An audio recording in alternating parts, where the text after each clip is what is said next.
You ready? Yeah. Okay. All right. Welcome to the November 9th meeting of the Deschutes County Planning Commission. Good to see everybody here. Looking at our agenda tonight, we have a couple sets of minutes to approve, and then we'll take public comment on items not on our agenda tonight. If you wish to comment just in general on other items. And then we've got a couple of action items scheduled for tonight on our agenda. Continued public hearing on our county comp plan and the initiation of a public hearing on RVs as rental dwellings. And we will we'll have opportunity to hear public comment in the first part of both of those hearings as well. And then we'll end with comments from Planning Commission and staff. And that will be it for tonight. So with that, our first item is to look at two sets of minutes from our October 12th and October 26th meetings. Colleagues, any comments or a motion there?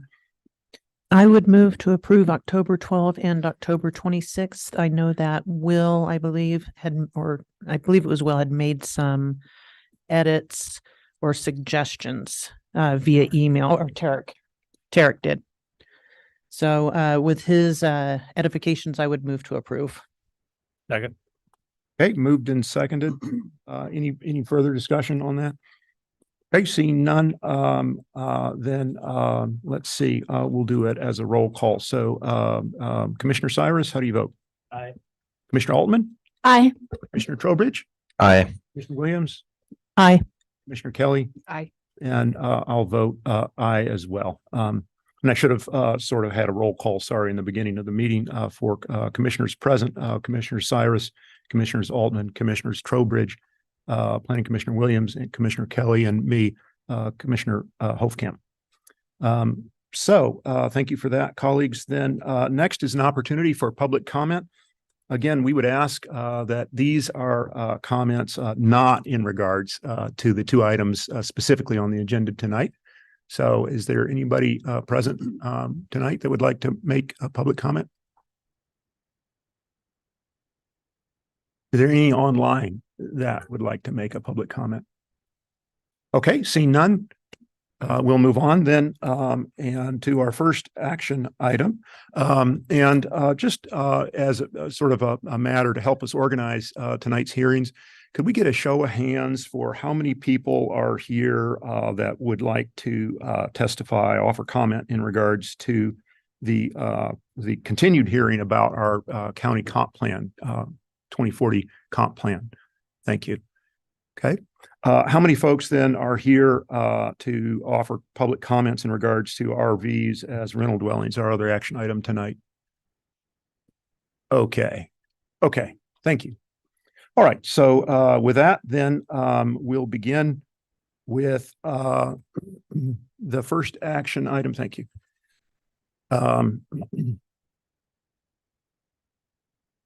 Which is file number 247-23-00064-TA, continuation of our public hearing, Deschutes County 2040 Comprehensive Plan update. So I see Nicole Mardell, Senior Planner for Deschutes County. Nicole. Well, thank you, Chair and Commissioners. For the record, Nicole Mardell. I'm a Senior Planner with Deschutes County Community Development. And we do have some folks online, so I just wanted to run through briefly some of our hearing procedures for tonight, since this is a continuation. So if you're in person, fill out a blue sign-up sheet and submit that to staff so that we know you'd like to testify. And make sure before starting your testimony to please speak into the microphone, provide your first and last name, your mailing address, and we do have a 3-minute time limit this evening for this item for testimony. If you're testifying remotely, you must attend using Zoom. The chair will, at the time when he's accepting virtual participation, will ask folks to raise their hands. So through that, you'll press either the raise hand feature if you're on a computer, or if you're dialing in, you'll hit *9 to raise your hand. So with that, I wanted to note that the full record is on our project website, deschutes.org/2040. And I just wanted to talk briefly about the role of the comprehensive plan. So the comprehensive plan is the county's guiding framework for growth and development in the rural county, so outside of cities and outside of forest lands. And it really touches on a variety of topics. So everything from natural hazards to housing to community engagement. The scope of our update is to complete a review of all of the narrative, the goals, and the policies from the 2010 version and update with new information and new community input. We're not proposing any changes to comprehensive plan or zoning designations. We're not proposing any updates to inventoried goal 5 resources such as wildlife or scenic views.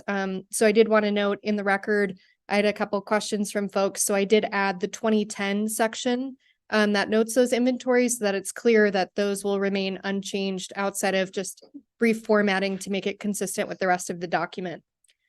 Separately, there's a process to update our transportation system plan. The Planning Commission has already had hearings for that, and it will move on to the board stage where they'll hold a public hearing. So the comprehensive plan really doesn't touch on transportation. Most of that information is in that separate process. The Tumalo Community Plan is also being updated as a separate process. And again, that moved past the Planning Commission and is now at the board hearing phase. So with that, I just wanted to note, again, the comprehensive plan is laid out in a structure of noting opportunities, challenges, constraints, some of the context for issues facing the county over the next 20 years, key community issues identified during our 16-month outreach process, and goals and policies that have been updated. A lot of this information came from background studies. We've utilized a consultant, MIG, who's attending virtually this evening as well. A lot of input from community members, discussion with the Planning Commission. You met over 11 times to review the content of the comprehensive plan, so quite a bit of work from the Planning Commission. Of course, agency comments, and we did utilize a lot of information from our existing 2010 plan, as you know, information kind of carried over in the last 10 years. So there were some kind of consistent themes that we felt were valuable to carry over from that 2010 document. With that, at our October 26th initial hearing, we heard testimony from 9 individuals and agencies. We, in the record as of like 5 p.m. today, have 119 written public comments. And those touch on a wide variety of issues. So the Planning Commission will, of course, read all those individually, but we'll provide a summary during your deliberations meeting. So we'll provide that in a memo later on. We've also received agency comments from Central Oregon Irrigation District and U.S. Fish and Wildlife Service. With that, following public testimony today, the Planning Commission has several options for next steps. The staff is recommending that you continue the hearing to another date. We've received 2 requests from folks, one being from Central Oregon Irrigation District, to continue the hearing to our December 14th meeting so that there's adequate time to provide some more specific edits in response to the plan. So that's our staff recommendation. And with that, I welcome any questions. Any questions, colleagues? Or Nicole? Okay, seeing none. Thanks, Nicole, for that overview, recap, and introduction. So in a moment, we'll take testimony. So please be preparing for that. I want to ask first, though, of my colleagues up here, if any commissioner has anything they wish to disclose or any declarations in regards to this particular item. And if so, please state the nature of that and whether you can proceed or intend to do so. No. Okay. Are there any members of the public present today that wish to challenge any commissioner's lack of disclosures? Okay, seeing none, then we will move into taking public comment, and I've got Mr. Wendlings here signed up for comment on the comp plan. Thank you, Mr. Wendlings. These are already submitted in the record, but courtesy.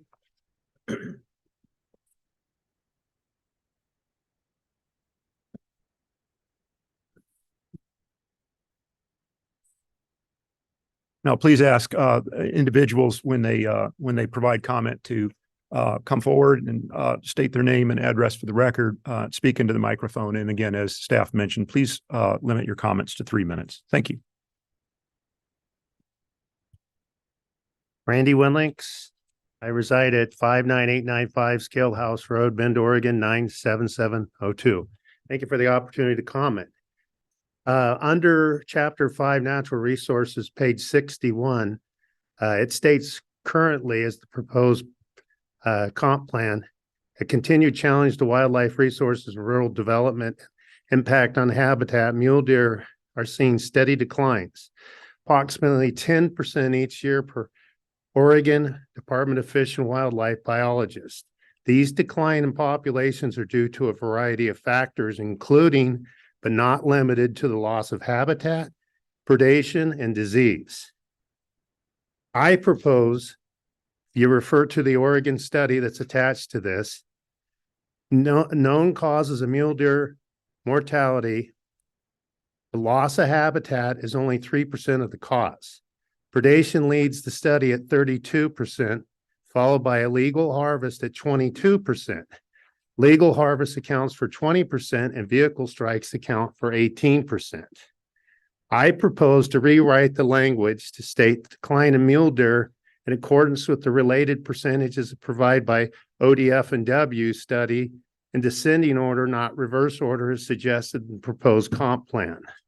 I also propose the addition of homeless and multi-use trails as specific factors relating to Deschutes County's decline in mule deer population.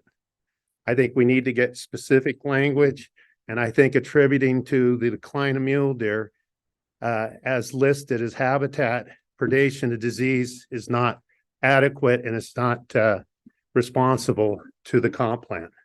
Thank you very much for the opportunity. Thank you. Mr. Questions? Winlinks. Any questions? Thank you, sir. Thank you. Those are all the blue sheets that I had for people wishing to comment on this particular item in front of the Planning Commission tonight. But is there anyone else present tonight, again, that wishes to provide public comment in regards to this item? None online? Yeah, absolutely. I'm seeing a shaking of the head back there. Is that right? None online? Great. Okay, then let's see, I guess, colleagues, discussion, if you want. We don't necessarily have to have a motion right up front, but a motion as well, if you wish, on the conduct of the rest of this hearing. Mr. Chair, Yes, sir. given the lack of additional testimony or public testimony, I would move that we close the hearing, but leave the record open through December 14th as requested by the irrigation district. Close. Could you clarify that, Commissioner Cyrus? Close the hearing, close the hearing, but leave the record open through the December 14th. Okay. I would second. Moved and seconded. Nicole? If I may, Commissioners, I wanted to clarify the request that we've received was to continue both the oral and written portions of the hearing. You're the maker of the motion, Commissioner Cyrus. How do you respond to that? Well, I would, if the seconder is would concur, I would I would change that motion to continuing, the public hearing through the 14th. I am friendly to that. I amend. Thank you. Moved and seconded to continue the hearing. So that's an opportunity for both further oral testimony and written testimony to Thursday, December 14th, close of business, 5 p.m. Is that correct? Yes. Okay. Or actually, it'd be 4 p.m. or whatever when the county closes. Or actually, it's a hearing, so never mind. Forget it. It wouldn't be through 5 because That's right. We'd actually be to the close of the meeting. That's right. Thank you for that clarification. Okay.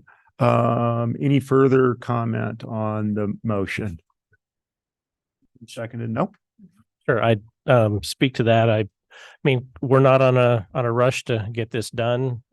If there's interest in continuing to speak, I mean, we didn't have very much participation tonight, but if somebody wants to hear it, I'm not in a rush to get it closed. Yeah, I think that's a good point. I would add, thank you for that, Commissioner Cyrus. I would add that we had, I think it was a couple requests in the written record to keep the hearing open, and they were respectful requests made for a reasonable reason. So I agree with Commissioner Cyrus. There's no particular rush here. Rather do it right than do it fast. So with that, and not seeing any further, oops. Oh, is there, yeah, Tracy, you got somebody online that. Okay, all right, let's see, so we will sort of return to an opportunity for visitor comments. Somebody wishing to speak. If you would, turn on your microphone and go ahead, Tracy. Okay, so Doug Morgan, glad you're here. Please proceed. Mr. Morgan, we're not hearing you. I think you're muted, sir. Sorry. There you Good go. evening, and thank you for all your services. I just have a quick question. And because we didn't get too far in this, my concern was, or inquiry is about, I have a piece of property in Deschutes recreational home sites on Kingsburg Road, and I was wondering if there's any immediate plans on getting water and sewage service to that area. Okay, Mr. Morgan, thank you for that question. If it's all right with you, we've recorded the question and we'll have staff get back to you on that. Is that okay, sir? Is that acceptable? That's great. Any further comments, sir? No, and thanks again for your time. Thank you, sir. Okay, Tracy, any further online folks? Okay, so with that, we've got a motion that's been seconded. I don't see anybody wanting to make further comment. So let's do a vote on the motion, which was to continue the hearing and continue to accept both oral and written testimony through December 14th. Correct. Thank you for that. Commissioner Cyrus, how do you vote? Aye. Commissioner Altman? Aye. Commissioner Trowbridge? Aye. Commissioner Williams? Aye. Commissioner Kelly? Aye. And I, Commissioner Hofkamp, also vote aye. Thank you for that, colleagues and Nicole. So let's move to our second action item tonight, a public hearing on RVs as rental dwellings in response, at least in part, to Senate Bill 1013. This is file number 247-23-000-700-TA. And I'll ask again first, my colleagues up here, fellow planning commissioners, any disclosures or declarations that you might have, and please state the nature of such and whether you can proceed. Okay, seeing none, thank you for that. Then Senior Planner Tanya Saltzman will queue up this item for us. Good evening, Planning Commission and audience. Yes, I'm Tanya Saltzman. I'm a senior planner. If you'll just give me a moment to get all my various computer windows organized. They seem to multiply while I'm sitting. If I could hum music, I would, but The themes. yeah. Is this better? Okay, thank you. Appreciate that.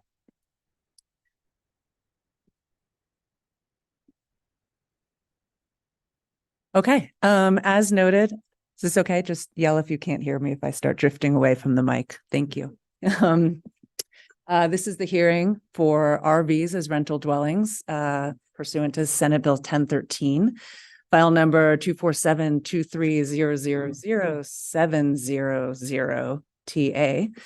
Just a quick note that the notice and the record materials, the project website and the full record are available at www.deschutes.org/RV amendments. And as a matter of procedure, staff filed a 35-day notice with the Department of Land Conservation and Development on October 4th, 2023. Now I'm going to go through our hearing procedure script tonight. The Planning Commission will hear oral testimony, receive written testimony, and consider the testimony submitted at this hearing. The hearing is also being recorded. The Planning Commission may make a decision on this matter today, continue the public hearing to a date certain, or leave the written record open for a specified period of time. The hearing will be conducted in the following order. Staff will first give a report on this issue. We will then open the hearing to all present and ask people to present testimony at one of these tables. You can also provide staff with a copy of written testimony. This is a hybrid hearing. If you're participating in person, please fill out a blue sign-up sheet and submit to the chair. I know people have already done so. You'll then be called to the table to provide testimony. Please. For remote participants, please indicate if you'd like to provide testimony by using the raise hand button in Zoom or by dialing *9 if you're participating by phone. The chair will then call on participants with hands raised to provide testimony. When it is your turn to provide testimony, you will be promoted from an attendee to a panelist. This is a Zoom technology thing. You may experience a brief pause as your status change is. So if you're out there on the internet, you will kind of black out for a few seconds and then come back as a panelist. Not personally black out. Sorry, that sounded bad. You will go into an internet void for 5 seconds and come back. Once you've joined as a panelist, then you'll be able to turn on your camera if you'd like to do so. Questions to and from the chair may be entertained at any time at the chair's discretion. Cross-examination of people testifying will not be allowed. However, if any person wishes to ask a question of another person during that person's testimony, please direct your question to the chair after being recognized. The chair is free to decide whether or not to ask such questions of the person testifying. Prior to the commencement of the hearing, any party may challenge the qualifications of any commissioner for conflict of interest. This challenge must be documented with specific reasons supported by facts. I think we already did this, but I'm going to do it again just to make sure we are correct. Should any commissioner be challenged, the member may disqualify him or herself, withdraw from the hearing, or make a statement on the record of their capacity to hear and decide this issue. At this time, do any members of the commission need to set forth any information that may be perceived as a conflict of interest? No, thanks. Does any commissioner have anything to disclose? And if so, please state the nature of same and whether you can proceed. No. Okay. Does any party in the audience wish to challenge any commissioner based on conflicts of interest? Okay, and Chair. Awesome. Thanks for that introduction, Tanya. Okay, so we will then proceed with the public hearing, taking comments. Let's begin with the folks that are here in person. Sorry. Staff report first. Oh, yeah, of course. Yeah, my bad. Okay. So I'm going to give a brief overview of the amendments in question, and then we'll turn to testimony. Thanks, Tanya. Sorry. Yeah, no problem. Thank you. So a brief summary of the proposal. This is a county initiated proposal upon board direction. The board directed staff to explore provisions that would allow recreational vehicles, otherwise known as RVs, as rental dwellings in rural residential areas. And this all comes from Senate Bill 1013. And there's a picture of Senate Bill 1013 there on the left. A little bit of background. Senate Bill 1013 was passed in July of 2023. And this authorizes a county to allow an owner of a lot or parcel in a rural area to site one RV that's used for residential purposes and subject to a residential rental agreement, plus additional criteria. Senate Bill 13 does not require a county to allow RVs as rental dwellings. So it's entirely possible the county, the planning commission, the board, ultimately the board might decide to not do this at all. It just gives counties the option to do this. This legislation would apply to the unincorporated rural residential exception areas, so not the cities of Bend, Redmond, Sisters, or Lapine. Some of you are familiar you all are familiar with the process that we recently went through with ADUs. So this process and this legislation shares some similarities with the ADUs, but there are some differences, and I'll call those out as we go. In some ways, it's a lot simpler, and then in some ways, it's not. The code sections that would be amended are listed here. I'm not going to read them all. Most of them are just referential, but the primary code chapters are 18-116 and 1992. So these discuss lands in Title 18 and Title 19, and I'll explain that in a moment. Current RV allowances in the county, just to give a sense of context, there's a few ways that you can already have RVs legally. There's a 30 days out of 60 are allowed on a vacant lot with no land use permit required. There's 6 months of 1 calendar year on a vacant lot with a temporary use permit. The relatively new feature is 24 months in an RV for natural disaster recovery. That came from the state. There's an option for temporary residence in an RV during residential construction. And there's medical hardships. And those have, varying specifics that we could go into if need be. But that's just kind of what's on the ground right now. Now I'm going to go through the basic eligibility criteria as explained in Senate Bill 1013. So this is directly from state law.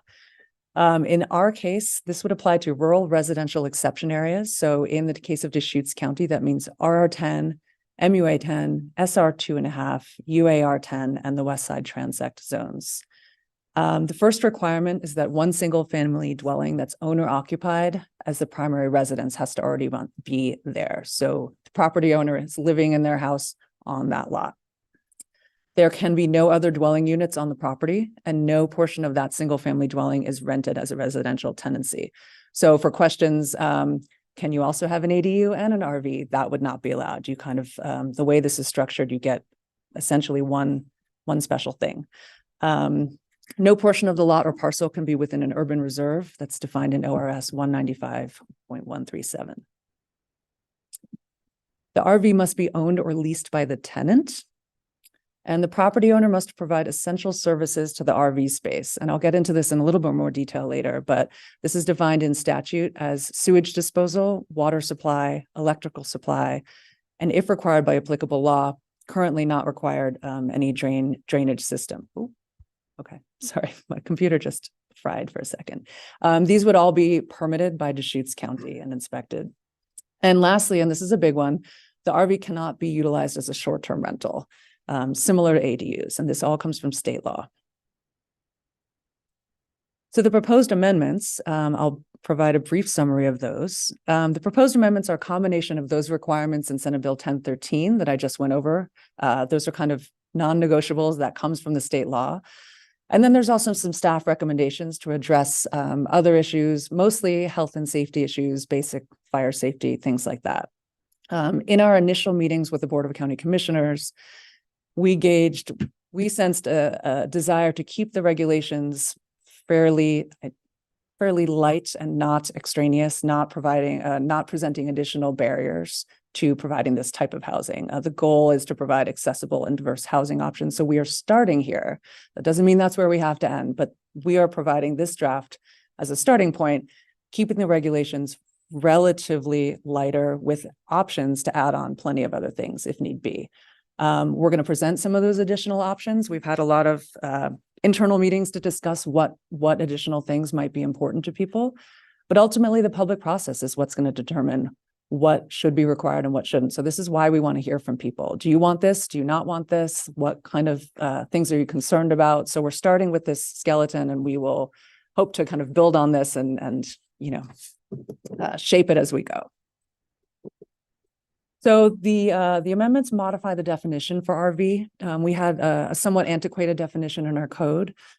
This modifies the existing definition to now read a vehicle with or without motive power that's designed for human occupancy and to be used temporarily for recreational, seasonal, or emergency purposes, and as further defined by rule by the Director of Transportation in OAR 735-022-0140. So basically our code definition points to that OAR. And I'll get into that in a minute. That OAR defines both a park model RV, PMRV, a regular RV. This is very small type. I apologize. The OIR defines a park model RV. Essentially, it's wider than 8.5 feet wide. Its trailer area doesn't exceed 400 square feet. And it has fire certification subject to ANSI standards, which is kind of a standard for fire safety and for lots of other things. And those are the standards in the OIR for a park model. For a regular RV, it's defined as a vehicle with or without motive power that's designed for use as temporary living quarters to be easily transported and set up on a daily basis and is any one of the following. And that small blue type means it's either certified by the manufacturer for those same fire safety standards, or if it's an older model, it can be self-certified. Temporary living quarters is also defined in OIR, and this was recently tweaked at the state level. Temporary living quarters means an RV that has at minimum cooking and sleeping facilities that may be permanently set up or connected to the vehicle, or may be stored within or upon the vehicle with the intent to use within or upon the vehicle. So we just referred to all that instead of including all of that in our code directly. Additional criteria that we included in the draft, this came from staff. So the legislation does not have a minimum acreage built in. This is a difference from the ADU legislation, which the minimum was set at 2 acres. Senate Bill 1013 does not contain that, but speaking with our environmental soils experts, they suggested at least a 1 acre minimum. And again, everything is up for discussion and comment, but this was where we're starting at. The RV must have an operable toilet and sink. And I'll get to this, more details about this later, but this is again for purposes of both sanitary reasons, as well as, if these are supposed to be dwellings for people, they should have the features that a regular dwelling would have. And there's testimony in the record from our staff regarding that. The property owner must provide a parking pad of either compacted gravel, concrete, or asphalt. This is just to ensure that it's, not going to tumble down a hill or sink into the mud or anything like that, that it's in a secure space, because there will be required connections, electricity, sewer, et cetera, septic, to that space. So it will be a designated space. If the RV is located within a structure, the structure has to be open on 2 or more sides. And that's for reasons of exhaust and fire. We were thinking, what if somebody wanted to park an RV in a garage type structure? So they want to make sure that there's some breathability, as it were, around those structures. And the RV must be at least 10 feet from other structures. And this is just for fire and flammability reasons. This is a very small map, but we did a very rough calculation of how many properties could be eligible using the very baseline criteria. So just basically the zones, and 1 acre or larger that have a single family dwelling on it. And that was 12,410 properties. And again, this is not taking into account septic feasibility, setbacks, or anything like that, just the real baseline. An additional 2,900 properties exist that are currently vacant. So they're not directly eligible yet, but if they were to have a single family dwelling on it, then that would kind of push them into that category. And as you can see, the blue on that splotchy little map shows that they are kind of spread around all of the cities primarily. Goal 5, wildlife resources. Similar to ADUs, we followed the same model. This proposal is potentially what's called a conflicting use under Goal 5. So this could conflict with habitat resources in areas that are mapped as wildlife areas. To that extent that Goal 5 applies, we address RVs as a conflicting use. And to that end, we have conducted an EC analysis, which is economic, social, environmental, and energy analysis. I think the Planning Commission is pretty familiar with that by now. So we followed the same model as for ADUs, and that's a way to look at, it's a decision-making tool to look at what potential impact this new use could have upon these habitat areas. The EC will evolve as these amendments evolve. So that kind of follows the direction of the amendments, but it is included as part of findings. Additional options that are not in the draft, again, we kept it fairly minimal at the beginning, but these are things that are kind of, we're putting them on the table, they exist. Senate Bill 1013 provides some options. It allows counties to do any of the following. They can require registration of the use with the county. They can require that the property owner enters into a written residential rental agreement with the tenant of the RV. And, and this is the most interesting one, I think, it can require that someone limits the amount of payment that the property owner may accept from the tenant to those reasonably necessary to cover the owner's costs or losses. So essentially, the county could say, well, we want you can't have an astronomical rent. You can only cover your costs and that's it in an effort to provide affordable housing. So a kind of a form of rent control. That is an option that is built into Senate Bill 1013. Don't have to go there, but that is what they offer as one of the menu items. Some additional options just from consideration from staff in our own discussions. And if the public wants to weigh in on this, that would be really helpful. Should the property owner be required to provide storage for the tenant? When you live in an RV, you might have stuff that doesn't fit in your RV. So should there be a designated place for that? Should we put that on the property owner? Whether that's a shed or a part of their house, should there be some sort of requirement for that? Should the RV have to be screened from neighboring properties? And if so, how? We want to make sure that compatibility is addressed in these amendments. That has been a concern in some of the comments that we've received. So those are things that we're kind of putting on the table for discussion from the Planning Commission and from the public. We have a few items that are just under consideration that staff is working on. It's not necessarily things that would be a decision point for the Planning Commission, but we're working on the structure of the permitting process.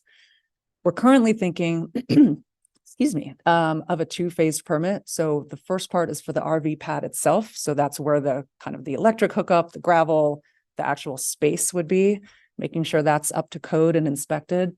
But then there would be some part that travels with the RV or the tenant, making sure the RV is legitimate and, appropriate, making sure there is a toilet if we require a toilet. So the stuff that's attached to the RV. So some sort of two-phased permit. So when that tenant turns over and that RV turns over, that could trigger another inspection or permit or application. We're still working out those details, but those are under consideration. Addressing, this was a thing with ADUs as well. How do you address these? Do they have their own street address? Are they a unit number? This is important not just for the mail, but it's important for emergency services. So we are in coordination with the 911 office as well as the fire marshals to try to figure this out. It may require some minor amendments to Title 16 of our code, but that would probably happen later in the process. We've reached out to the fire marshals across the county. We've received input from one of them, so they're going to weigh in on things about access and addressing and safety and other things that fire marshals do. And then we're also going to be working on just the specifics of the titling and registration of RVs. Some of the definitions in Senate Bill 1013 are a little confusing, so we're still working to clarify those. Again, those are not necessarily decision points for the Planning Commission, but things that we're kind of working on behind the scenes. Testimony received as of about, I would say 4 p.m. today. We've gotten 14 written comments. 1 was in favor and 13 were opposed. The one in favor said that this would be a financial opportunity for a property owner and it would help provide housing. The people who are opposed were concerned about property values, about the rural character of living in the unincorporated county, code enforcement. I think everyone is pretty aware that there are already people living in RVs out there, and some of them might not be legal. And so there were concerns about kind of what this might make bubble up, or if this would encourage more illegal uses. Concerns about water and traffic and fire. There's probably more concerns, but those were the general themes that we've received. In terms of agencies, as I noted before, still pending information from the fire protection districts. We have heard from Cloverdale, and they had some really helpful comments about just some things to include in terms of the electric and fire extinguisher requirements. They floated the idea of a possible surcharge for emergency response teams. These are things that will all be considered. Our building safety department and our on-site wastewater department, and these are all in the record, submitted comments about the facilities, about sanitary facilities specifically. They felt very strongly that these dwellings should have facilities just like any other dwelling. So living, sleeping, cooking, hygiene, and sanitation. Sanitation includes a toilet, sink, and shower, which currently we don't include shower as a requirement, to promote health and safety.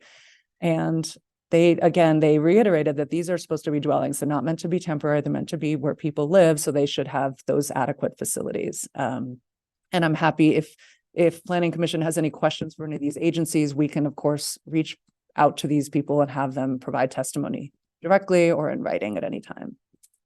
Again, with 911, coordinating with them as well about addressing and identification of the parking pad, just to make sure that 911 can find them. So that is the summary of the proposal. As far as the process and the next steps, after testimony, the Planning Commission can continue the hearing to a date certain, close the hearing, leave the written record open to a date certain, close the hearing and set a date for deliberations, or close the hearing and commence deliberations. And again, Tanya Saltzman, you can email me if you have further comments at tanya.saltzman@deschutes.org. We have our website, and with that, I am done. Thank you, Tanya. Sorry to prior attempt to go straight to testimony. That's okay. Thank you for that report. Colleagues, any questions of staff? And we do want to move with all haste to public testimony, but just if there are any clarifying questions. Yeah, Commissioner Williams. One quick one, Tanya. So with the septic, is the RV going to be required to be plugged into the septic system? Yes, right now, the way the code is written, they have to have it made available. We haven't made that connection literally to that it has to be connected to that septic. So that is something that we are aiming to require. So at this point, without having that decided yet, the homeowner could have their own dump station and the RV could drive over to the dump station, since it does have to be 10 feet away from the house, versus having a black line to the septic system. I believe it's supposed to, and this might be a question for our on-site people, but it's supposed to be a direct connection to, you'll have to have a evaluation and see if the septic system can accommodate it, or if it has to be expanded or added to. And then they should have essentially like in an RV park, a pedestal or something of that nature that would have, your electric, your disposal of waste, and all of those in one go. So the homeowner could then be required to upgrade their septic system. Correct. Okay. That is correct. Thank you. Commissioner Altman. Thank you, Chair. Has there been any discussion? Was it part of the Senate bill, or has there been any discussion within staff? Would this be considered sufficient improvement to the property that it would increase the homeowner's property taxes? And or has there been discussion of SDC charges because there would be increased traffic to numerous properties potentially? Those are both good questions. We have not had the discussion about property taxes yet, but there's an assumption that there will be SDCs. What that actual ratio is remain to be seen, but that's where we are right now. Great question. Commissioner Cyrus. Yeah, just to follow up, I saw the concerns from the fire department, and that certainly brings up an interesting idea, the fact that you're going to increase the need for emergency services. But as RVs, those are personal property rather than real property, so they wouldn't be reflected on property tax increases. I mean, the pad would be a very minor increase versus the potential loading for services. So that is an issue that's going to need some attention. Yeah, I think that's why, that suggestion, Overdale, of maybe having some sort of emergency services surcharge. And I'm not exactly sure right now how that occurs or who does that, because but that is something that we could talk to them about further and see what that would entail. Yeah, it's a good point. Other questions, clarifying questions of staff? Mr. Kelly. I had a question about the septic capacity. Is, in a house, I think it's measured by how many bedrooms, different systems are designed for, because that reflects how many people are living in the house, as opposed to how many bathrooms there are. And I'm curious how that would be how they would use an RV, like how many, there's really no bedrooms per se. So how do they determine the capacity of the septic based on how many people or how large the RV is? I was just kind of curious if there's been discussion on Yeah, that. And I am not the septic expert, and we can certainly have specific information relayed by our experts. But the way, as far as I understand it, there are calculations for what an RV, like they have calculations for what that load would be. And in talking with Todd Cleveland, our manager of that division, what's interesting about the RV is it's a more concentrated flow, but it is, it is limited in size, even the big ones. So there's a certain amount. There is a way that the DEQ, I believe, calculates what that load of an RV would entail. So they have a way of doing it. I can't speak to the specifics of it, but I can get that information. Anything else, colleagues? I've got a brief question for you, please, Tanya. If I'm understanding, tracking the information in your report accurately here, somewhere in the neighborhood of about 15,000 eligible properties, most of which are eligible now because they have a structure on them. A fraction of those would be eligible if they had a structure built on them. 1 acre minimum. I saw the 10-foot minimum distancing. Are there other siting restrictions that I missed? And what I'm driving at in particular is on that acre, just thinking about our ADU regulations. I think it was something like 100 feet from near point to near point, something like that. Any similar proposed siting restrictions for the RVs? That's a very good question. So there is nothing like that in the legislation. So with the ADU bill, Senate Bill 391, it required the ADU to be within 100 feet of the primary dwelling. And how you interpret that 100 feet is a whole nother thing, but that is not in Senate Bill 1013 at all. So in theory, I suppose you could put it anywhere, although the septic does guide to some degree, unless you're going to put a whole separate system, which is possible. So there is not that envelope that the ADUs have. The people would have to just comply with all of the regular rules for citing things, but there's not it doesn't have to be within a certain distance of the primary dwelling the way ADUs do. Unfairly asking you to shoot from the hip. Would there be a compelling reason to have reason to not have that restriction for RVs and yet have it for ADUs, or is that something we should consider down the road? Probably unfair to put you on the spot like that. Yeah. Okay. Fair enough. Not except you're shooting from the hip.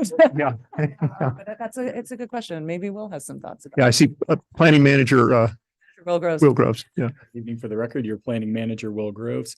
As we talked about this internally as staff, we had the same question. Sorry. I'm going to have to, can you hear me now? Okay. We had the same question. I think that the intent behind the 100-foot radius in association with the ADU was to concentrate impacts associated with the residential uses, as well as to ensure that the person who would be most ill affected by a poorly operated use would be the on-site property owner. And so we had actually considered if maybe that might be appropriate in this case, but it's not in the statutory sideboard. So that's something that, to the extent the Planning Commission was interested in, there's nothing that precludes that being added to the list of recommendations in terms of some sort of radius or adjacency to the existing residence. I think another tether would be the electrical capacity. You can only go so far, you lose your amperage and you can't power the unit. So it's going to be restricted, and septic as well. You can only flow that. So to get proper fall, you'd have to have your pipe above ground to, potentially make it. So I think those things would most likely keep it well within 100 feet naturally. Thank you for your answer to that. I appreciate that. Yeah. Commissioner Kelly? Okay, I have one more question. So this is probably why you are requiring a lease, is for if it doesn't go well, the relationship, and you need to do some eviction. Is that why you have the lease in place, or how would someone terminate the relationship? That lease requirement is from the state law. that the RV has to be owned or leased by the tenant and subject to a rent. Sorry. These microphones have changed volume in from week to week. I'm sorry. I feel like I'm doing karaoke. The requirement to be owned or leased by the tenant comes from the Senate Bill 1013. And the requirement for a rental agreement also comes from 1013. So that becomes subject to statute, I believe, about rental law and tenancy law. Is that correct? Well, so I'm not sure how our land use processes would address that. Yeah, I'm just wondering if it'd be like the Perhaps our the 90 counsel, day. Stephanie Marshall might know. Oh, now you've done it. Bringing you to- County Council Stephanie Marshall. Thank you. Yes, good evening. I just have to make sure that I can show these two up by talking into the microphone. Stephanie Marshall, Assistant Legal Counsel. Great questions. I believe that the requirement, the statutory requirement is primarily to ensure that they're not going to be VRBO or, Airbnb. And that, that there's a way, the question being is that how do we track that? And it seems to me that that's one of several questions that is still in play, but any residential tenancy of an RV on a property is going to have to be subject to a lease. And then it would be subject to landlord tenant laws in statute, Oregon state statute, and enforceable that way. So any sort of eviction would have to follow the notice procedures and what have you. Thank you for that answer. You're welcome. Anything else, colleagues, before we move on to public testimony? Okay, thank you again for the staff report. Thank you, colleagues, for those questions and staff for those answers. Let's move now to the main event here, which is an opportunity to continue here with a public hearing and actually hear from the public. So I've got a number of individuals, thank you, that have filled out these blue forms. And again, if there's anyone out there that has decided or maybe might decide that they want to speak, please do avail yourselves of these forms, and we can accommodate you. Following taking testimony from people here in person, we'll go online. Those of you that are following the meeting, and we will solicit your input as well. So I want to take these in the order that they were received. So I had Mike Honey first. Yes, thank you very much. My name is Mike Honey. I'm reside in the county at 64994 Gherking Market Road, Bend 97703. Forgive me for not having a lot of knowledge on SB 1013 or in fact, and I'm very new at this. So I have maybe two questions if I could for clarification. First one really is what is the definition of the rental agreement as stipulated in SB 1013, and is that 1 hour, 1 day, 1 week, 1 month, 1 year, and is that properly defined if I do enter into an agreement? Number two, what is the reporting criteria and or the tax ramifications that I have to participate with either the county or the city to identify my tenant? And then, of course, I'll just make an editorial comment that I'm highly skeptical that we're probably even going to want to participate in this. But I will dive into the SB 103 or 1013. But at the early version of this, it just appears that there's a lot of barbs in this, and I'm not seeing where the benefit to the homeowner at this point. But I'm very thankful for being here, and I look forward to your comments. Thank you, sir. And thanks for those questions. They've been duly noted. Let's see. Next, I have Jennifer Kempf. Jennifer, yeah, please come forward. Hey. My name is Jennifer Kemp. I reside at 21095 Oriole Lane in Bend, Oregon, 97703. Basically, I'm here to communicate my adamant objection to the approval of long-term rentals of RV dwellings in rural residential zones in Deschutes County. It's not a solution to our homeless situation, will only create property devaluation, neighborhood insecurities, and add further burden to the code enforcement group that's already beyond capacity. I've lived in rural Deschutes County for over 26 years and reside in Whispering Pines. Our neighborhood is littered with code infractions, from abandoned vehicles, RV dwellings, long and short-term rentals, and property used primarily for storage. Deschutes County code enforcers are currently understaffed and overwhelmed with complaints. Complaints are not anonymous and further create hostility between neighbors. I believe a better solution would be to approve ADUs, and I guess I'm maybe not up to total speed of what the current code is, but I think this would create additional fees to the county for permits, as well as increased property values that result in higher property tax revenue. Funds could be utilized to focus on long-term solutions for our housing crisis if deemed a priority. From firsthand experience, our neighbors have continuously disregarded the code involving RV rentals. There have been long and short-term rentals on their property for years. We have gone through the formal process of filing complaint with the Deschutes County Code Enforcement. At one point, there was a long-term RV parked at the edge of our property with two people living in the trailer. There was a violent domestic dispute at the trailer. We assisted the woman who was assaulted by her live-in boyfriend. We called the sheriff and offered immediate support to the victim while feeling threatened at our own home. The property owners were not home at the time of the assault. And once I notified them of the situation, they arrived. Our neighbor laughed and said she was glad that the sheriff was parked in our driveway rather than hers, as the VRBO guests in her RV on the other side of their property were there. The trailer near our property was owned by the tenants and they were paying rent at the time. I also learned during the situation there was no plumbing in the trailer and was immediately concerned with the sanitation and contamination of the water table. This is merely one horrible example of what could happen with RV rentals. Do you want this in your front or backyard?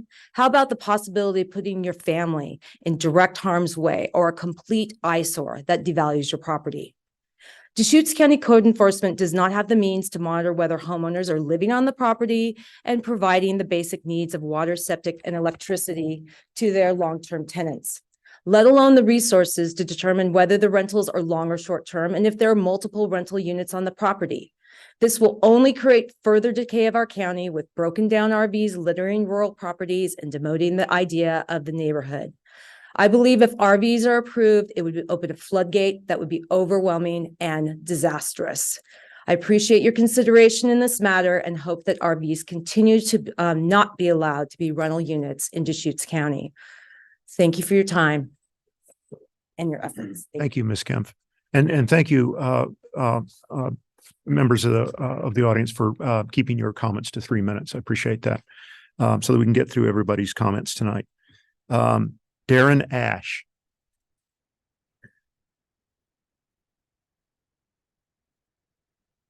Hey, Darren, good to see you here, man. Darren Ash, I live at 52765 Howard Lane in Lapine, 97739, and that's outside city limits. Thanks for the chance to be here tonight in support of Goal 1 of Oregon's land use plan, public comment, public input. It's the other 18 goals that make it really painful to be here tonight. Because essentially we're here because of a failed policy to provide housing inside UGBs. So we're talking about sprawl and creating policy outside UGBs, but it's housing we need. And it's cheaper housing, more affordable housing than ADUs. It's more accessible. And so it's painful for me to come here and say tonight that I'm in favor of this. I feel a little dirty. I'm going to go home tonight and donate to 1,000 Friends of Oregon and Central Oregon Land Watch. But yeah, it's something that we need for housing because of our failed policies to provide housing where it's supposed to be. So having said that, I want to kind of touch on some of these outstanding questions. I do live in a place where I'll consider doing this. I also have an RV and I'm an RVer. I've never full-timed, but I'm in all the Facebook groups, so I hear what people have to say about full-timing. So some of the questions like, should the property owner be required to provide storage? I think that's a no. It's great when it's provided. It's not the norm like nationwide in full-time spots. And it just makes it that much more difficult to provide these spots. Similarly with the permitting, like streamlining the permitting. If we're going to do this, might as well make it easier so that people can get in those spots for cheaper. If the homeowners have to spend more money, they're going to pass that on to the renters. Defeats the whole purpose of providing more affordable places to live. There were a bunch of questions about sewer stuff. One alternative to full-time hookups is like people have a tote, like Thousand Trails has this. They don't have hookups at the sites. People take a tote to the dump spot. There's also macerator pumps. You can hook up like a 50-foot hose and pump it out with a macerator pump every few days. So requiring a full-time hookup might again be overburdensome because that does require having to be super close to the site. There might not be a good place for that. Fences, like RVs are tall. It requires like a 10-12 foot fence if you want to put it out of sight. That's really not feasible. So maybe a significant setback would be a better alternative than requiring a fence. I don't know, 25, 30 feet. We're talking acre lots, should be plenty of space. Another question I had about the structures within 10 feet is if that would apply to storage sheds or like a covered gazebo or a porch. Like a lot of RVs have porches with a wheelchair ramp. Is that considered a structure? Just something to think about, I guess. As a Park and Rec board member, I think about the special district taxes. If people have to get reassessed, like you're saying, if it's like considered a whole other dwelling and it skyrockets their property taxes, they're not going to do it and they're going to go rogue anyway. And you're not going to get that money. So I think that's a big problem that needs to be solved because it is going to burden the fire, park, school districts. Yeah, Darren. 3 minutes. Sorry. If you can wrap up or you No, that's good. Thank you very much. Thanks. Yep. Okay. Next I have Jeff. I hope I'm saying this right. Hubley. Close. Hubley.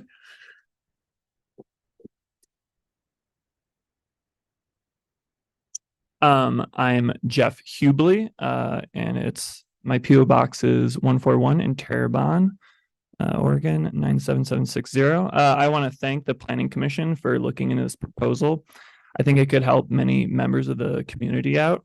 My wife and I ourselves built our own tiny home. We put thousands of dollars into it. Countless hours. We spent multiple years building it. And I think that this proposal, if it passes, could help us legally live in it. According to the Beacon report, the median price of Bend is for a home in Bend is $735,000. That is very far out of reach for me, along with many others. And affordability in Bend is slipping away from many other people. It's risen 16% only since 2019. There's no perfect solution for the housing crisis in Deschutes, but this proposal is an opportunity that opens up more options for low-cost housing to a lower wage demographic. Besides affordable housing, there are other environmental reasons that this is beneficial. One study showed that tiny houses can reduce energy consumption by 45%. Also, there were some concerns brought up in the comments about water usage. And I would like to point out that many RVs and tiny homes and other sort of alternative housing use composting toilets, which can reduce the waste per person by 20%. I also just want to give a snapshot of the demographic that will be affected by this. I've gotten to know quite a few people who are living in these sort of situations, whether it's RVs, converted vehicles, or tiny houses within Deschutes. And these people are rental workers, nursing home assistants, sorry, that was retail workers, service industry workers, trades workers, nonprofit workers, veterinarian assistants, nannies, and even some retired people. I see alternative housing as a solution and not an obstacle. We are not trying to destroy property values or steal water rights. We're simply trying to live legally in the homes that we own in an area that we love. If a landowner is willing to rent out the space on their property for us to live on that, I would support that. Thank you very much for your time. Hubley. Let's see. Next, I have Ruby Swanson. Is Ruby still here? Oh, thank you.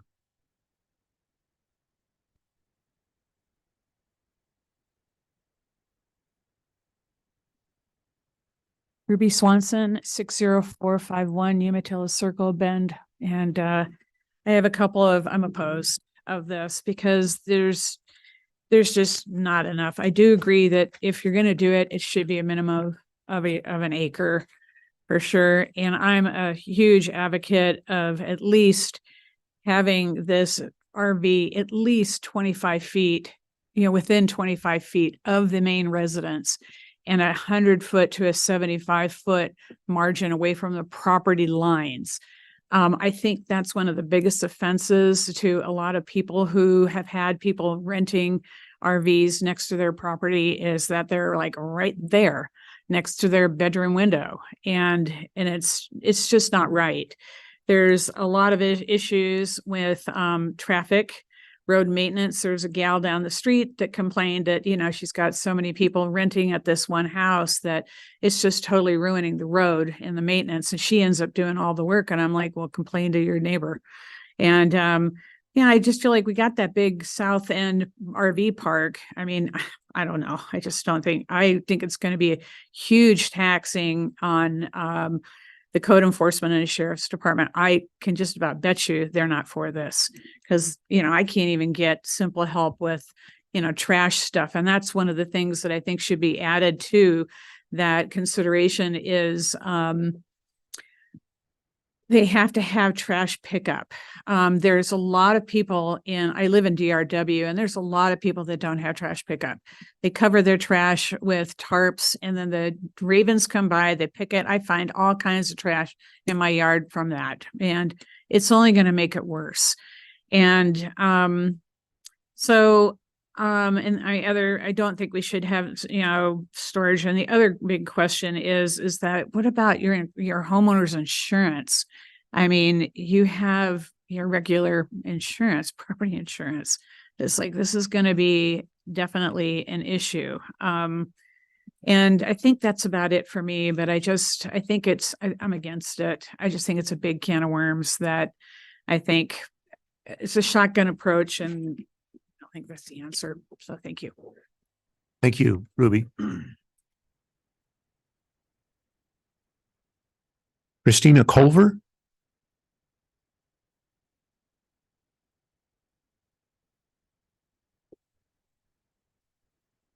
Welcome, Christina. Thank you. I'm Christina Culver. My mailing address is P.O. Box 141, Terrebonne 97760. I sit before you here today in support of this motion.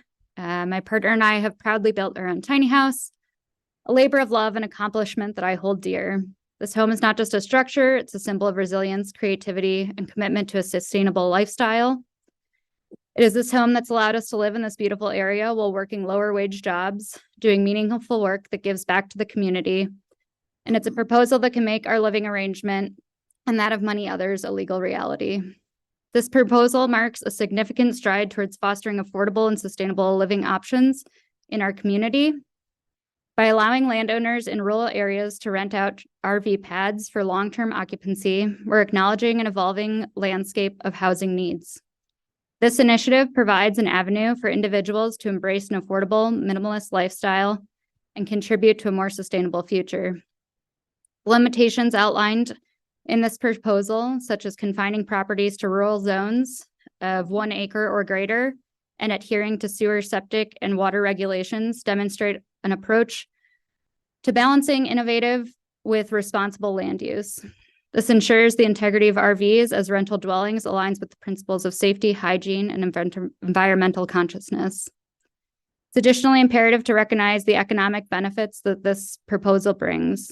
Not only does it provide an additional income stream for property owners, but it stimulates local economies by encouraging tourism, supporting small businesses that are catered around this growing demographic. Furthermore, the proposal promotes an inclusivity by diversifying housing options, accommodating a range of preferences and needs within our community. This inclusivity is fundamental to fostering a sense of belonging and stability, which are essential components of a thriving and interconnected society. I am here not just seeking your consideration for passing this proposal, but also as a testament to the symbolic relationship between individuals and their community. I have given to this community through hard work at nonprofits and educational institutions that help teach and shape our youth. Now I hope that the community can reciprocate by acknowledging and supporting residents like myself who contribute to the rich tapestry of this community. I encourage you to lend your support to this proposal. By doing so, we send a message that our community values the full spectrum of the individuals that it's composed of. I urge the committee, when making the decision, to consider the benefits of legalizing RV rentals and dwellings. Thanks for your time and consideration. Thank you, Christina.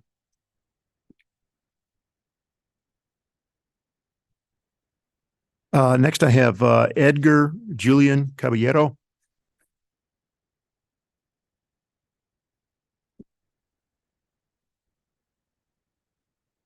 Hi, my name's Edgar. I live at 65411 Klein Falls Road in Bend, Oregon. I'm in favor of this RV residence allowance.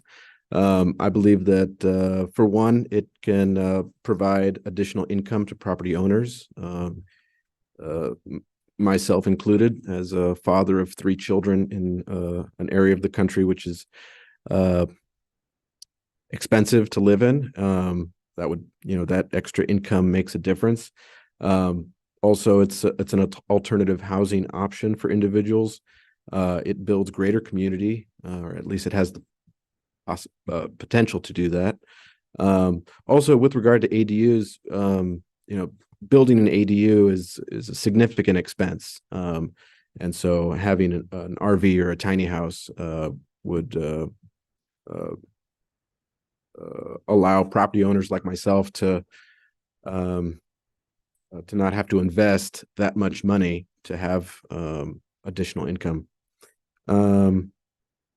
One amendment I think I would appreciate with regard to the way that it's currently formatted. I think one of the requirements listed is that you get a letter from the water company serving the property, saying that they're willing and able to supply water. On my property, I'm actually allowed outright, because it's a unique property, to build a second residence. But Avion Water Company will not allow me to add an additional dwelling unit and service, provide that water service. So I have to dig a well, which is, some $40,000. I don't know how they're going to respond when I ask, for a letter saying that, to service an RV. It seems, I'm not a professional or expert on RVs, but I can't imagine it uses that much water. That it would require some kind of letter from the water company. Also, as far as it being difficult to manage, there's all kinds of things that are difficult to manage. So I don't think because it's difficult to manage that it should be illegal, or at least not legalized. If the concern is with regard to having increasing violence, or having neighbors who are unethical and irresponsible, I don't think shooting down this, legalizing an RV pad residence is going to change, magically change your neighbors, that suddenly they're kind. And good fences make good neighbors. So it's not just a property line, it's a relationship. So difficult people are difficult people. So that's all I have to say. Thank you. Thank you, Edgar. Those are all the individuals that I had signed up with these blue forms, but if there are others that wish to make a comment in person tonight, we would welcome them. Anybody else in person? Okay, we've got, 3 individuals online. Thank you. So again, recall, if you'll raise your hand, we'll admit you in the order received. And if you turn on your microphone, please.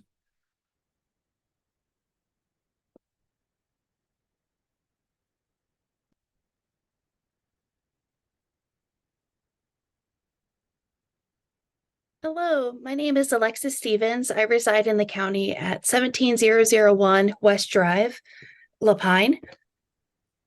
I would like to voice my support for RVs as rental dwellings as both a former tiny house RV dweller and now as a Deschutes County homeowner. It is my belief this is a great way to provide more affordable housing options quickly. And in my experience, living in an RV next to the primary homeowner provided a wonderful, mutually beneficial arrangement. My affordable lot rent helped the homeowner pay their monthly living expenses, which they were struggling to do, and that included their mortgage and property taxes. Additionally, my partner and I were able to help maintain the property. We all enjoyed a friendly, neighborly environment. Living in an RV allowed my partner and myself, who are business owners, to save up to buy a traditional home. During our time living this way, we were respected not only by the homeowner, but by our other neighbors as responsible, kind, and helpful neighbors. I believe a lease agreement could provide protections for all parties involved. Property owner provided storage, I don't think should be required, but instead it would be helpful to allow an RV tenant the option to purchase a small shed if needed. It might not be needed at all. A parking pad of compact gravel is a great option. I would urge you to also consider something simple like pavers or concrete blocks that could be on grass or dirt and placed under the RV stabilizers to keep the costs low. And for the same reason, I don't think we should require a fence or privacy screen around the RV. Numerous rural properties, and including my neighbors, have RVs stored in public view. So I don't think that this would be any different than what I'm already looking at or what my neighbors are already looking at in my personal view. And in lieu of connecting to a septic system, there are alternatives that could be explored. Some were already mentioned in the testimony given. A Blackwater holding tank with a pump out service could be one of those options. And this is already in use for numerous recreational properties across the county. But as a Deschutes County resident, I greatly appreciate the county and planning commissioners' thoughtful consideration of RVs as rental dwellings. This is a much needed option to help more of our neighbors live affordably in a safe residential environment that also provides benefits for the property owner. Thank you. Thank you, Alexis. Okay, next person online. Again, remember, please, to turn on your mic.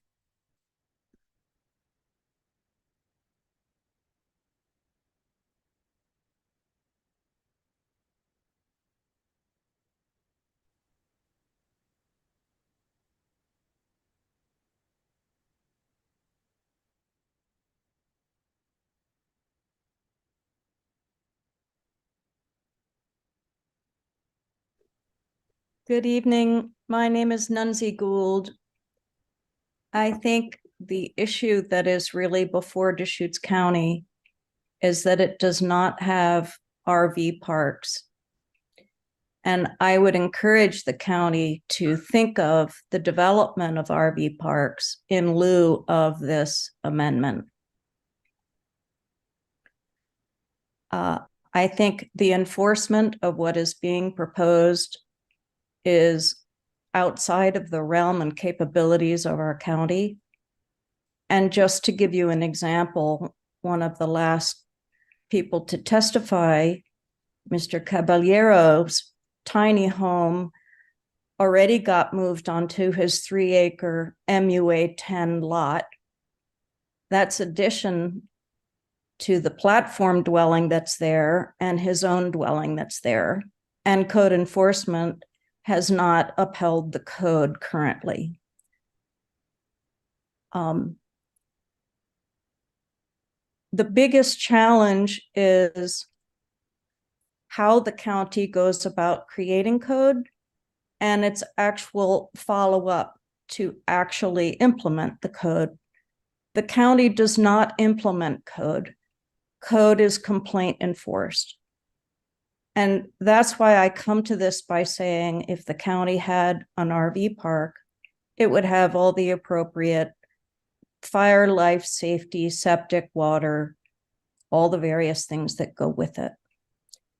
And I really encourage you as planning commissioners to go take a look around and understand the situation where individuals put up their own extension cords to have their friends move an RV park, an RV or a camper or whatever it is.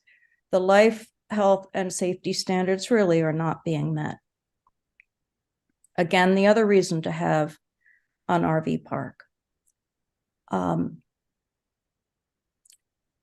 I think staff mentioned that the county is still trying to evaluate this Senate, the ORS, and still has questions. And so I think it's still premature for you to be taking public testimony if the county hasn't really been able to define the parameters under which the state law is written.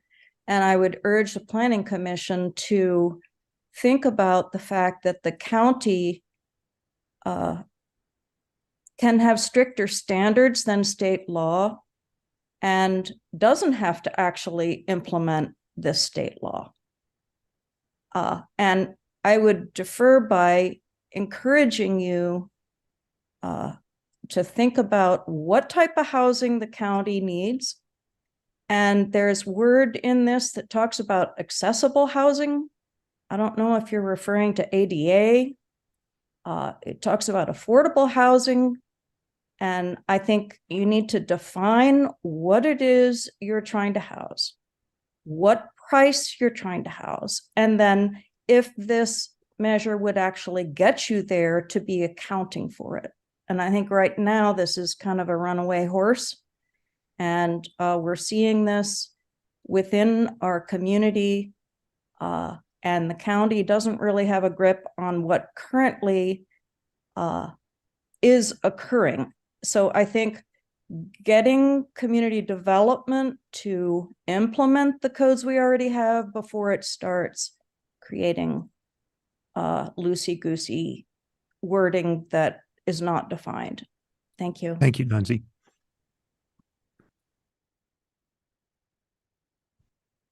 I believe we may still have one more.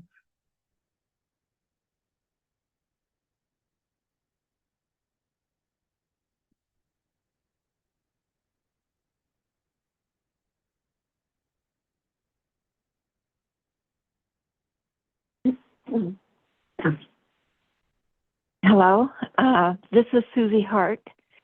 My mailing address is P.O. Box 87 in Bend 97709, but I live in Tumalo.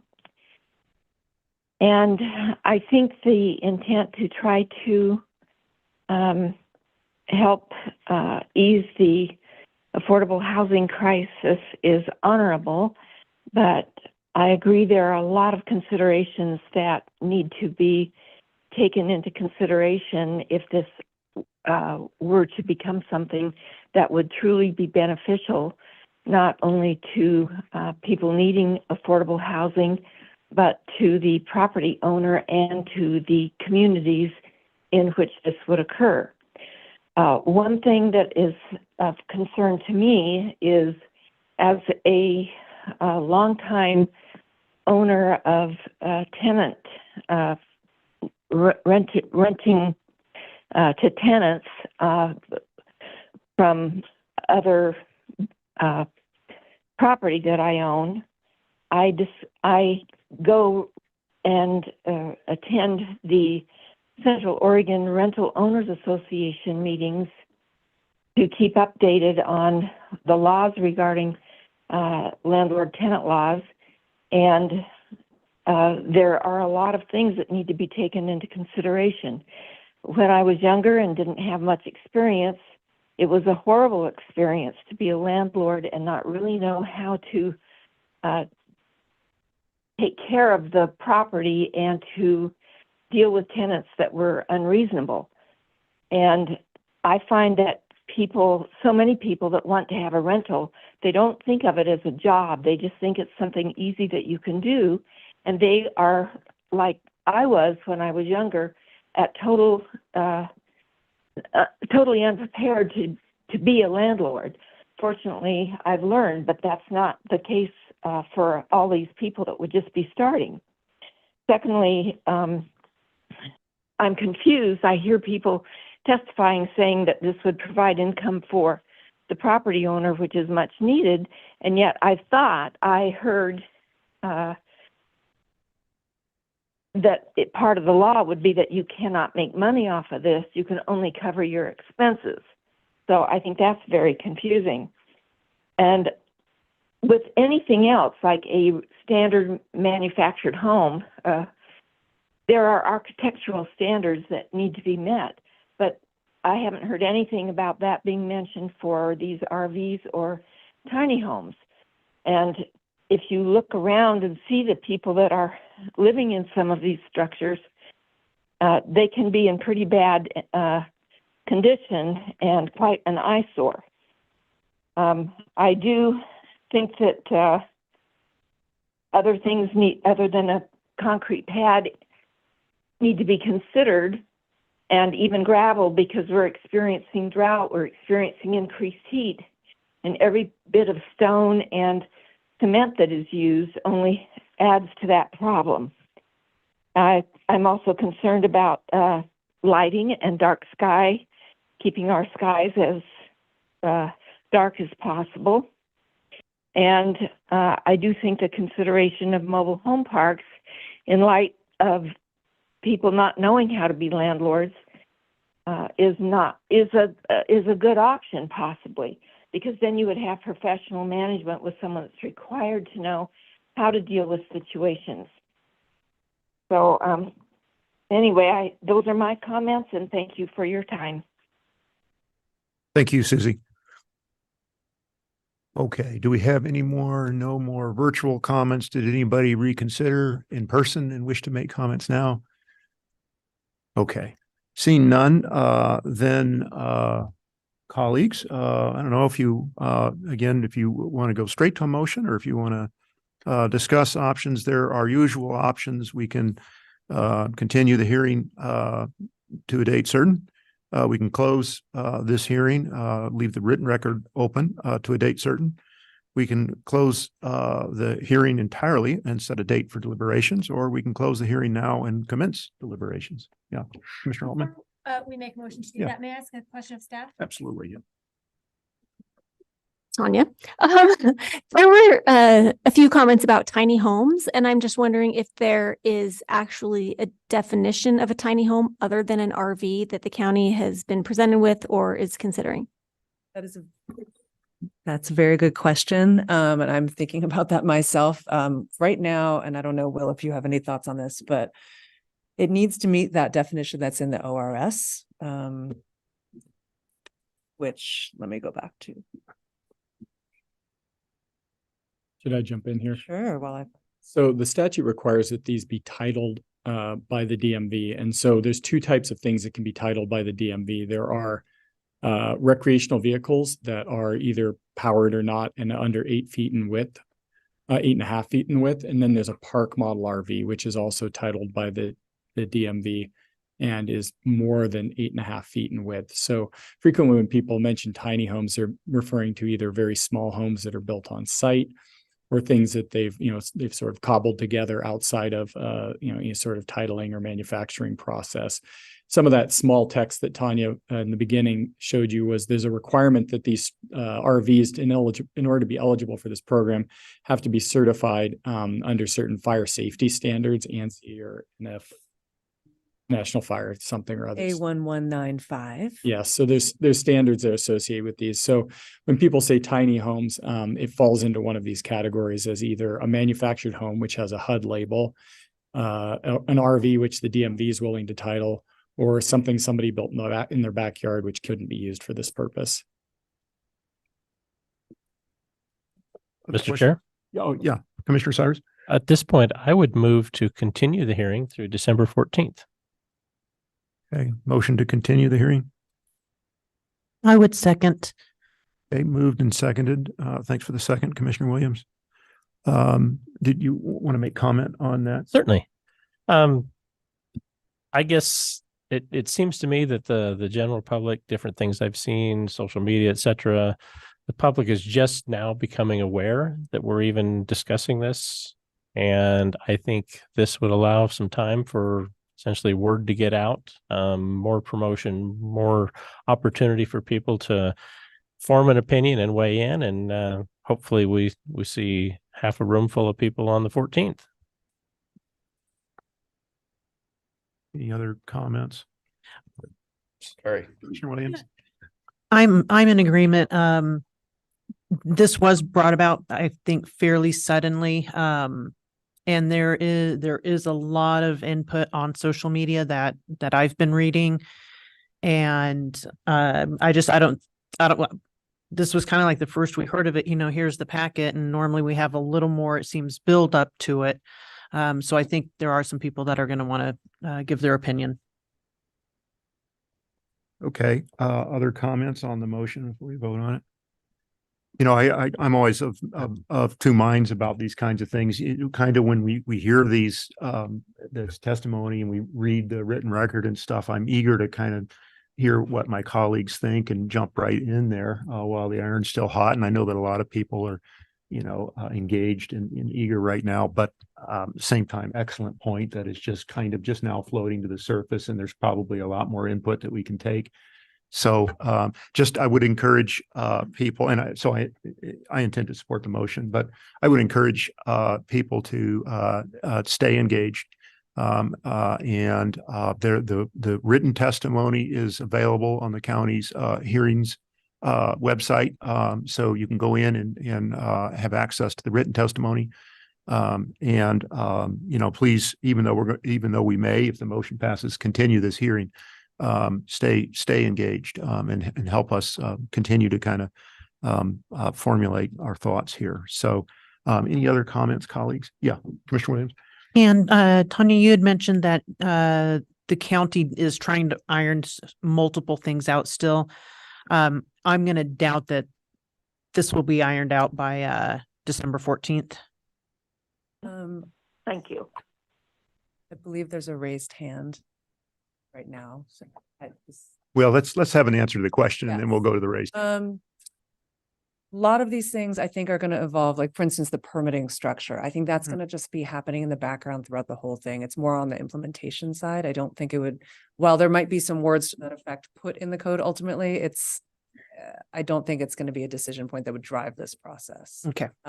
If there's specific questions that, like, for instance, if you want us to bring in our wastewater experts or something like that, we could certainly do that if you want to, if those kind of things want to be addressed. But as far as the stuff that I mentioned, I think those are more on the administrative side, if that makes sense. And I wouldn't mind if you would share that slide, not again, but like maybe email that has all the small print about the park model and all that. Okay. I'll post that on the website in the record. Great. Thank you. Was late. Thanks. Okay. And since the hearing is still open, we can still take testimony. So we've got another couple of individuals joining us over the internet. So again, please, if you would unmute your mic and maybe turn on your camera if you wouldn't mind.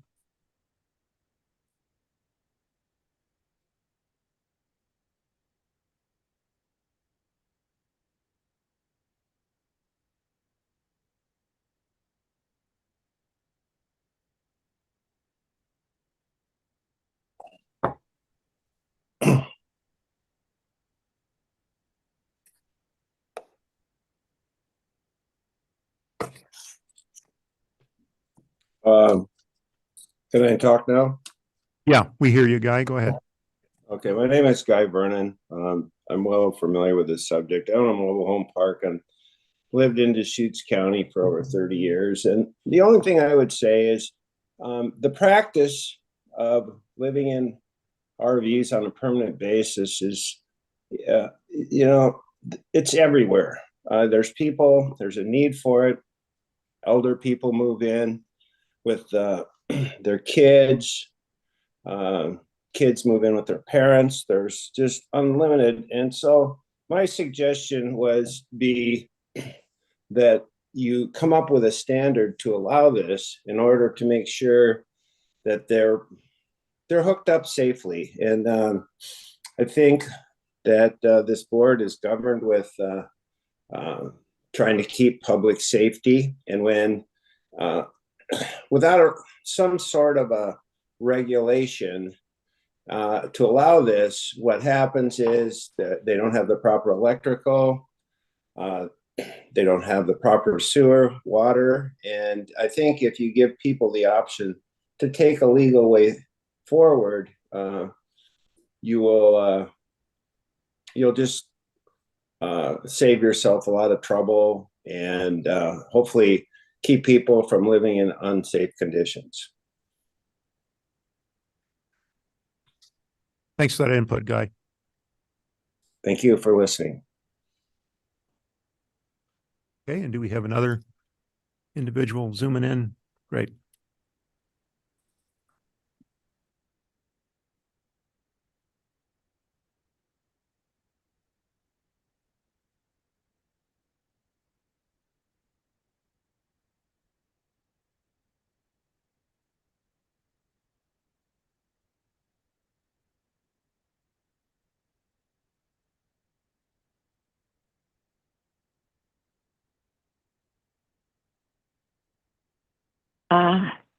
Can you hear me now?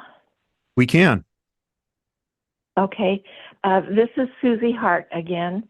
It's possible that I just don't understand the terminology or the procedures correctly, but I'm a little confused about what Tanya said about the permitting process being an administrative thing that goes, that will just be going on. Because in my mind, perhaps erroneously, I thought some of these issues that were being discussed about the structure and placement and all of those different things would all be part of the permitting process and therefore would need to not be just happening in the background administratively, but be heard in the hearing. And if I'm wrong about that, then that's fine. Please clarify that. The other thing I have concern about is not only was this, did this topic just bubble up to the surface and just starting to get traction, but one of the problems in the past has been, in other hearings that I've been involved in, is the timing of the hearings. And the timing when you say you're going to keep this open until December 14th is right in the middle of holidays. And so I would like to recommend that the next hearing on this be after January 1st. And that's the end of my comments. Thank you very much. Okay, thank you, Sissy. Any others zooming in? Okay. Great. Then we have a motion.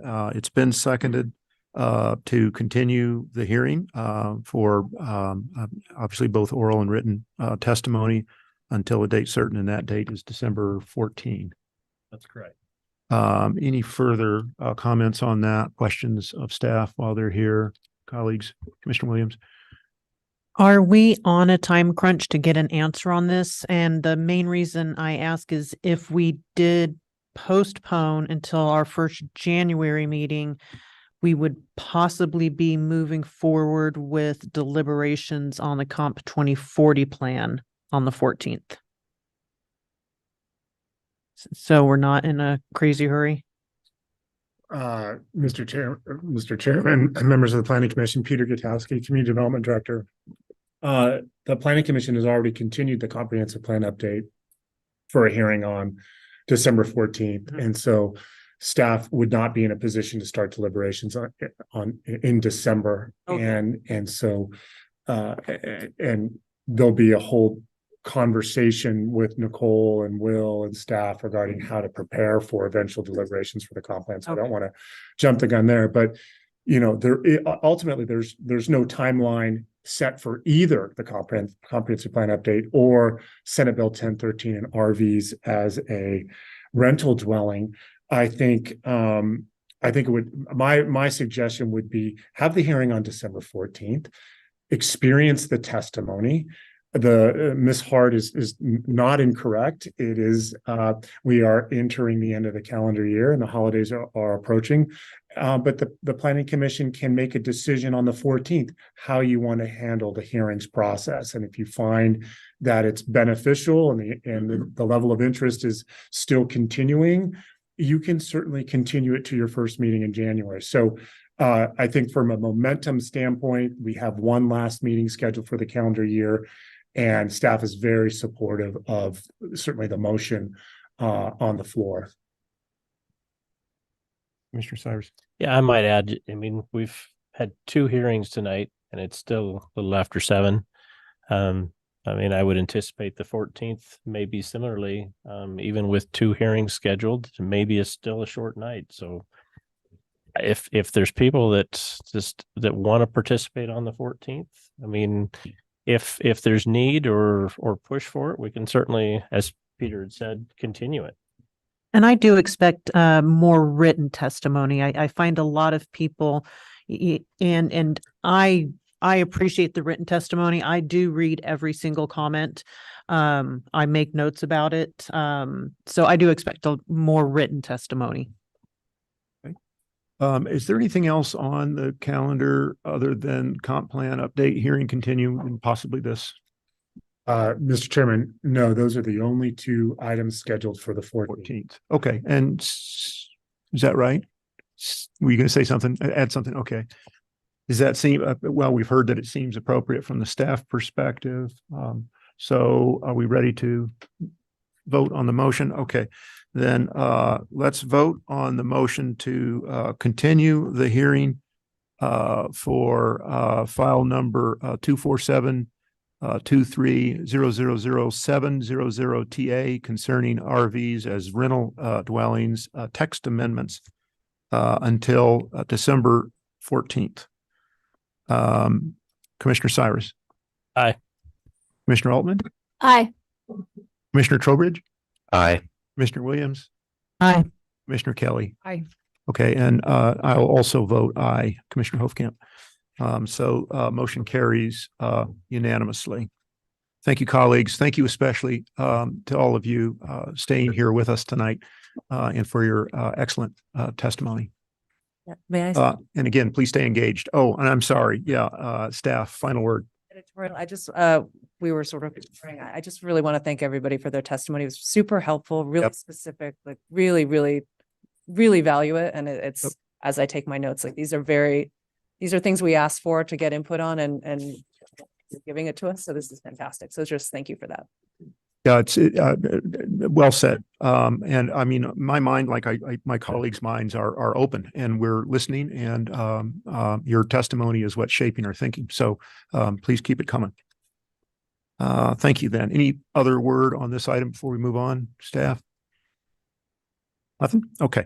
Then let's move on. Then both public hearings continued until the 14th. We've got planning commission and staff comments.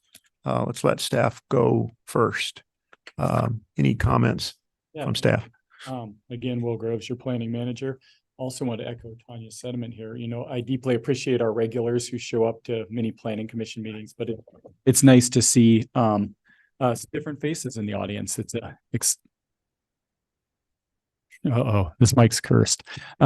It's good to see some different faces in the audience and to see more people participating. So I want to encourage everyone to show up and participate. We definitely value this information. Just wanted to let you know that kind of following Planning Commission deliberations that the TSP, the Transportation System Plan, is scheduled before the board for first public hearing on November 29th. And staff is currently putting a lot of effort into that clear and objective standards, House Bill 3197 that we talked to you about. We have received DLC funding for a consultant and are beginning to kick those projects off. Those are just in the very beginning. Under the language of House Bill 3197, Duluth County ideally would be patching their code before July of 2025. And so serious work to be done in the months to come, and you'll certainly be a big part of that. And you'll be getting briefings as we go forward. That's all I was hoping to cover this evening. Thank you. Yeah, thanks, Will. Anything else from staff, Tanya or Peter? Thank you, Mr. Chairman. Just an update. Next week is the annual Association of Oregon Counties Conference in Eugene. County planning directors from throughout the state will be convening for 2 days. So at your next meeting, there likely will be some topics that are under this agenda item, which is a standing agenda item that I look forward to sharing with you, just in terms of significant issues, topics, coordination matters that will that counties will be discussing in calendar year 2024. So stay tuned for that. And I think staff will have other remarks as we close the calendar year and again look into 2024. Just as a teaser, your first meeting in the calendar year, you'll be needing to nominate and select a chair and a vice chair. So it's a good time to begin thinking about that. But appreciate the tonight's hearings, and as echoed, public input is incredibly important. To my knowledge, we are the first county in the state of Oregon that has, per the direction of the Board of County Commissioners, has initiated an amendment to talk about RVs as a rental dwelling. So this is not unusual for Deschutes County. We typically embrace opportunities afforded by the legislature that allow potentially for new opportunities in rural areas. So I appreciate the dialogue, the conversation, and the willingness to continue the record. I think that as been noted this evening, as more people are aware of this topic, the feedback across the spectrum will ultimately help this planning commission consider the validity of this proposal and the nuances in the amendment. So thank you for your attention. And with that, I'll turn it over to you, Mr. Chairman. Thank you for those comments, Peter. So good to the order, Planning Commission comments. Commissioner Cyrus? Sure. I'd certainly like to thank the staff and all the public for the testimony and the comments tonight, and Chair Hovkamp for a well-run meeting. I would offer one minor suggestion. Let's see if there might be a possibility of getting taller mics on the tables out there. Right now. These used to work better. I mean, there are certain people that have advantages of being closer to the mic naturally, but I have had comments from public in the past that they couldn't hear, and I, quite frankly, too many hours on tractors, have a hard time hearing some of the folks speaking. So thanks. Thank you, Commissioner Cyrus. Commissioner Altman? I just ditto Commissioner Cyrus, and to you, thank you for running a good meeting. And thank you to the public for coming to participate. I think that's always, for me, and I think probably everybody else, their favorite part is hearing from the public. So thank you for showing up tonight, and also for those who submitted written testimony. Thank you, Commissioner Altman. Commissioner Trowbridge? I enjoyed the meeting tonight, and I especially enjoyed hearing from members of the public that want to engage either side of the subject. And I hope that everyone makes it to the next meeting and brings at least one friend with them. Thank you for that. We need all the input we can get on this. Yeah. Thank you, Commissioner Trowbridge. Commissioner Williams? No real comments. I would just reiterate the other commissioners. So thank you very much for coming out. Thank you, Commissioner Williams. Commissioner Kelly? Same here. The comments that are already discussed tonight, I agree with. It's a very interesting topic, and it's very thought provoking on my end to hear the different sides, because they're all very valid and interesting. Yeah. Thank you, Commissioner Kelly. And thank you. And I like the use of the gavel tonight too. I noticed. Thank you. I will just maybe make my own suggestion, minor suggestion, if staff takes it well. Sometimes I find it, I've got to do a little bit of digging to find the public record. It's not a huge deal, but a couple, 2-3 levels down, poking around, and I can find it, and I'm guided to it effectively. And like Commissioner Williams pointed out, I mean, it's important that we read all of that. And just a suggestion, if it's possible at all, maybe when the reminder goes out of the meeting with the Zoom link, to again link us directly to the public record, so we have direct access to that. It helps especially when I know that we're getting the last couple of comments on the day of the meeting and stuff like that to remind me, oh, I better go back in and read the current comments. Would you prefer in the Zoom invite rather than the memo, or both, or just everywhere? I see it and I see the links in the packet. That's how I get to it. And it's right to that subject matter, and you just have to scroll to the bottom of the page. Okay. I'm happy to paste it wherever. Yeah, the more the better. Yeah, thank you. Just give it some thought anyway. Thanks for being open to that. And thank you, colleagues, for the kind comments and for your forbearance with my foibles, which are too kind to mention, but thank you. Anything else from anybody? All right, then we're adjourned. Thanks. Yeah, love me some.